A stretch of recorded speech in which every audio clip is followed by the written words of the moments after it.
Hey guys, this is Prabhat Kumar and you are watching my YouTube channel Desire to Know। और आज हम बात करेंगे नक्सलवाद की। नक्सलवाद आया कैसे, नक्सलवाद की उत्पत्ति कहाँ से हुई, कब हुई और किन परिस्थितियों में हुई, हम इसके बारे में पूरी विस्तार से चर्चा करेंगे। लेकिन उसके पहले मैं एक चीज़ कहना चाहूँगा कि हमारे चैनल को आप सब्सक्राइब कर लीजिए, क्योंकि हम इस पर ऐसे ही इंटरेस्टिंग और नॉलेजेबल वीडियो डालते रहते हैं जो आपके लिए बहुत ही ज़्यादा हेल्पफुल होंगी। तो बात करते हैं नक्सलवाद की। दरअसल नक्सलवाद की बात करने से पहले हमें एक पार्टी के बारे में बात करनी पड़ेगी, जिसे कहते हैं साम्यवादी दल, पश्चिम बंगाल में जिसको वामपंथी कहते हैं और जिसका औपचारिक नाम है कम्युनिस्ट पार्टी। कम्युनिस्ट यानी साम्यवाद। साम्यवाद विचारधारा की जो मूल थे, जनक थे, वो कार्ल मार्क्स और एंगल्स थे। उन्होंने एक घोषणा पत्र जारी किया था जिसमें साम्यवादी विचारधारा की बात की गई थी। वास्तविक में साम्यवादी विचारधारा समाजवादी विचारधारा का चरम होता है। बाद पे इसी विचारधारा का अनुसरण करते हुए रूस के एक ताराशाह व्लादिमीर लेनिन और उसके बाद इन्हें अपना आदर्श मानने वाले चीन में कम्युनिस्ट आंदोलन के प्रणेता और नायक माओ सेंग तुंग, यानी जिनका आज माओवादी, जो माओवाद के नाम से आज जिनका मतलब जो विचारधारा है वो विश्व में प्रचलित है।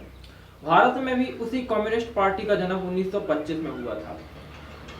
वक्त था 1967 का, जब कम्युनिस्ट पार्टी के दो बड़े नेता चारू मजुमदार और कानू सन्याल, इन्हें ये लगने लगा कि सत्ता में परिवर्तन करना या व्यवस्था में परिवर्तन करना इस तरह शांत बने रहकर करना बहुत ज्यादा मुश्किल है। उन्होंने एक रास्ता चुना जिसे सशस्त्र विद्रोह का रास्ता कहा गया। ये दल क्रांतिकारियों का दल बन गया।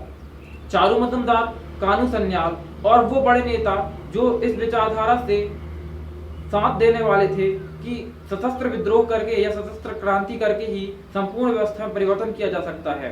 1967 में इन्होंने एक अखिल भारतीय समन्वय समिति का गठन किया और इस समिति के गठन के बाद ये सारे लोग भूमिगत हो गए और भूमिगत होने के बाद इन्होंने सशस्त्र क्रांतिकारी गतिविधियों को अंजाम देना शुरू कर दिया और इसी क्रांतिकारी गतिविधि का नाम मिला नक्सलवाद। पर ये नक्सलवाद नाम आया कहां से? वास्तविकता में चारू मजुमदार और कानू सन्याल ने इस गतिविधि की शुरुआत जहां से की थी वो पश्चिम बंगाल का एक छोटा सा गांव था जिसका नाम था नक्सलवाड़ी। नक्सलवाड़ी नाम से ही नक्सलवाद शब्द आया है। कम्युनिस्ट पार्टी के नेता या कम्युनिस्ट या साम्यवादी लोग ये कहते हैं कि नक्सलवाद साम्यवाद का जो भाग है या उससे अलग हुआ भाग है वो नहीं है, पर सच तो यही है कि ये साम्यवाद से ही फूटी हुई एक विचारधारा है। यानी हम कह सकते हैं कि नक्सलवाद साम्यवाद का एक बिगड़ैल पुत्र है। वक्त था 1972-1975 का। कहा यह गया कि चारू मजुमदार की मृत्यु हो गई है। उस समय नक्सलवाद के अंदर ही एक विद्रोह जन्म ले लिया जिसके अगुआ थे सत्यनारायण सिंह।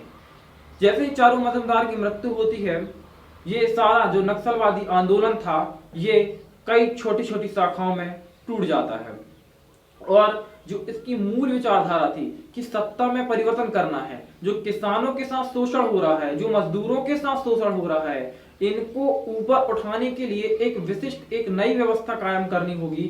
ये जो विचारधारा थी अब कहीं पीछे छूट गई है। अब नक्सलवाद एक आतंकवादी संगठन के रूप में विश्व में जाने जाना लगा है और अब ये एक आतंकवाद से ज्यादा कुछ नहीं है। तो फ्रेंड्स, आपको ये वीडियो कैसी लगी है आप कमेंट बॉक्स पे लिखें और किन टॉपिक्स पे आप जानना चाहते हैं आप कमेंट पे लिखें, कमेंट बॉक्स पे लिखें। मैं उन पे भी आपके लिए वीडियोस बनाऊंगा। अभी तक आपने चैनल को सब्सक्राइब नहीं किया है तो आप सब्सक्राइब कर लीजिए, वीडियो को लाइक करिए, शेयर करिए और दोस्तों तक जरूर पहुंचाइए। धन्यवाद।